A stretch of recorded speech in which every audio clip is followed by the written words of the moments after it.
Germany's Chancellor Angela Merkel is preparing to visit regions of Germany affected by severe flooding that has killed at least 156 people. Merkel is due to visit one of two regions hit by the floods. The disaster area in Germany spans more than 100 kilometers near the borders with the Netherlands and Belgium, where the district of Ahrweiler was the worst hit. A massive cleanup operation is underway as rescue crews search for survivors. More than 1,000 people are still missing. DW reporter Kate Brady has this report from some of the flooded villages around Bonn. Destruction and debris on every corner. The only sound on the streets, mud being scraped away, and tractors rumbling through the once picturesque town of Ahrweiler. Here in Ahrweiler, the water has subsided, and it's only now that the real true extent of the damage caused by the floods is really coming to light. A lot of people are returning to their homes for the first time since the floods. The scenes are devastating for those returning. The owners of this home moved in only 6 months ago. The floodwater reached halfway up the walls of the first floor. We couldn't react quickly enough to move our belongings. We had to sit upstairs for 24 hours because the fire service came and asked, "Have you been hurt? If not, then you'll have to manage on your own." But at least we're alive. There are so many dead. It's unbelievable. You can't imagine what's happened here.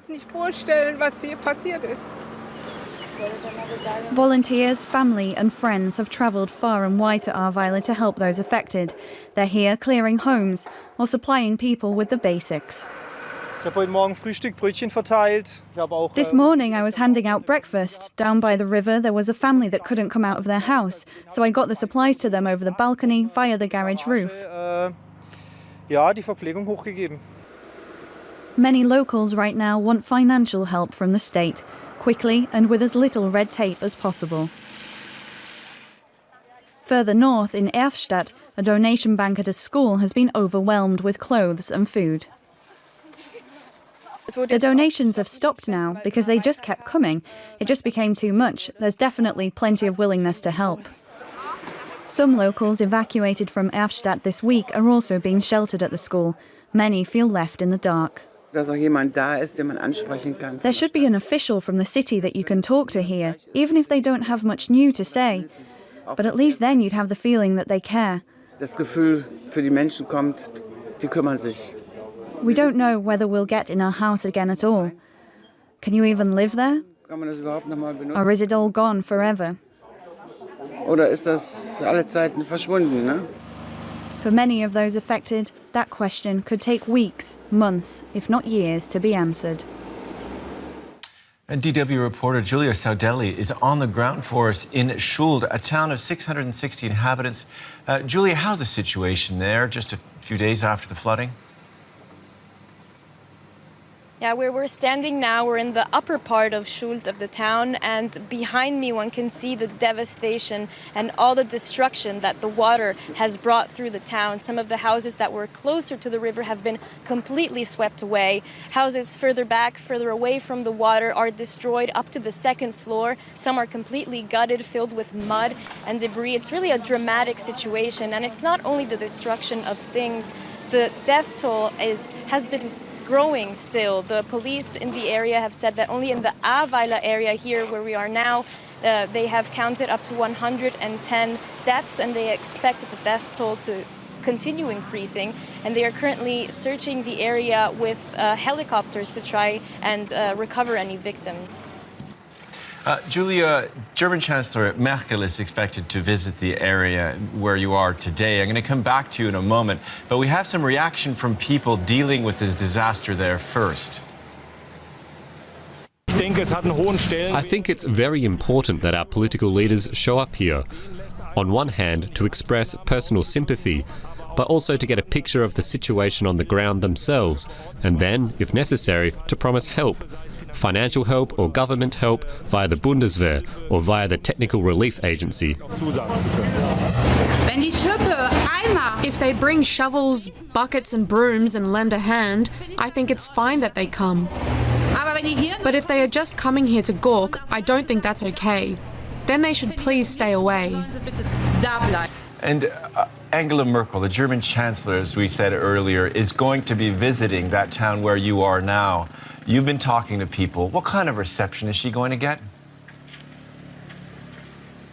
Well, some people are quite skeptical of her visit. They think it is just a photo opportunity during the election campaign and are not really convinced about her visit, while others think it's a good idea. It's an important show of solidarity and support. But what everyone here is telling me is that they want this support from the government to continue even after the next few days and weeks when the immediate rescue operations and cleanup operations are going to happen.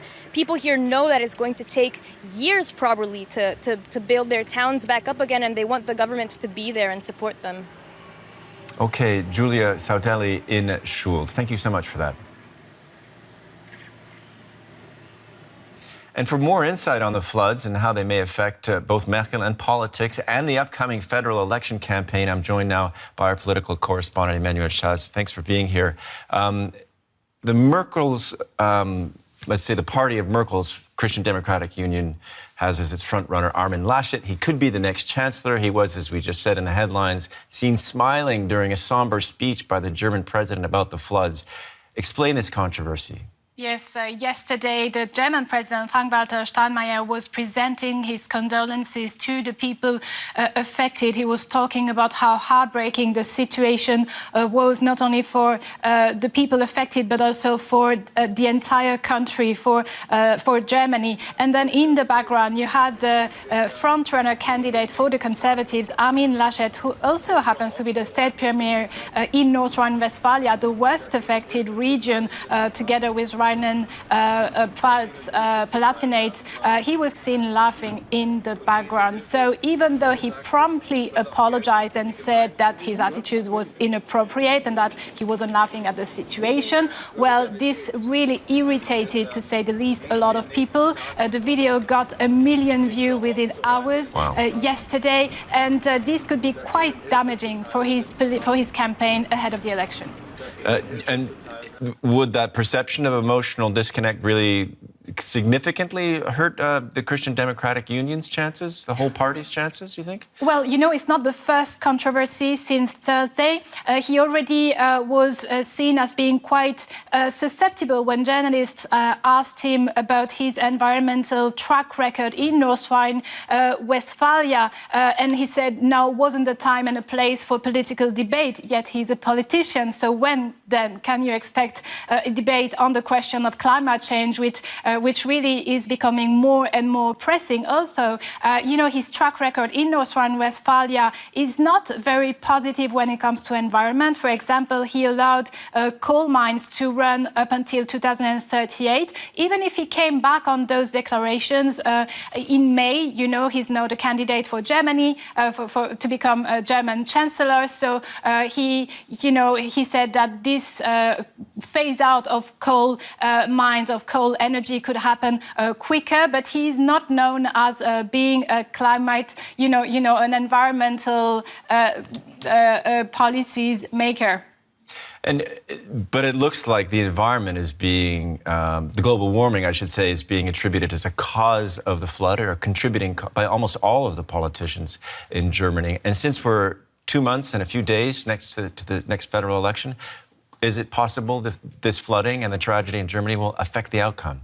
Definitely, and how not to think about what happened almost 2 decades ago when Gerhard Schröder, who was then Chancellor and was running for a second mandate, revealed himself as the Krisenkanzler, the Chancellor of crisis, when similar floods happened in Dresden. More than 30,000 people had to be evacuated, and on the ground you could see Schröder, who until then hadn't really led a very successful re-election campaign and who had a very positive track record during his mandate as Chancellor. Well, he really revealed himself as the crisis chancellor, and that's something that many were waiting to see Armin Laschet doing, and he hasn't quite risen to the occasion just yet, and that could really cost him a lot of votes in September. Okay, 2 months to go. We'll see how it all plays out against the backdrop of this tragedy. Thanks to Emmanuel Chaz.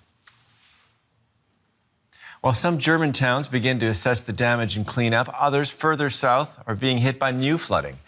In the southeast, in Saxony, rail lines are closed due to rising waters.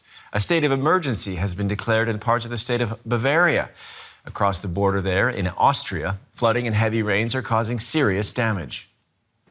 In the town of Helene, close to the German border, a flash flood swept through the streets.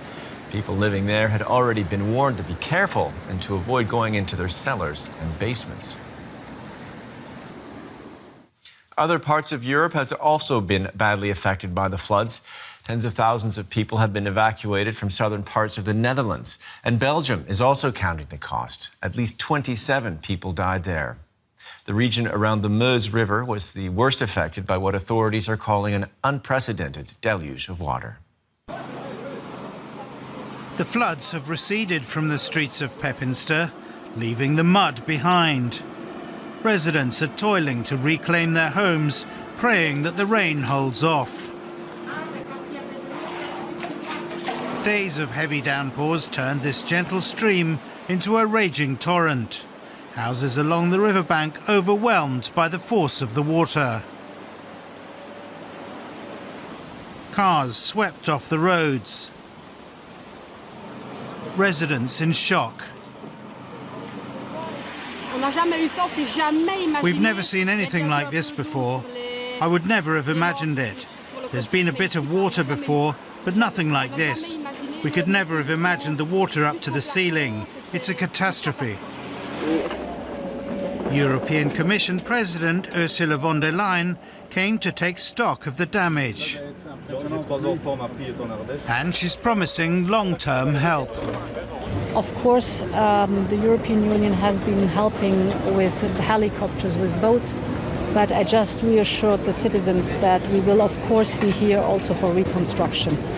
Outside assistance is welcome, but the community is pulling together to get through the worst. I'm really surprised, but very happy to see the solidarity that has developed. Honestly, it's amazing. The water is on its way out, but it will be a long time before things get back to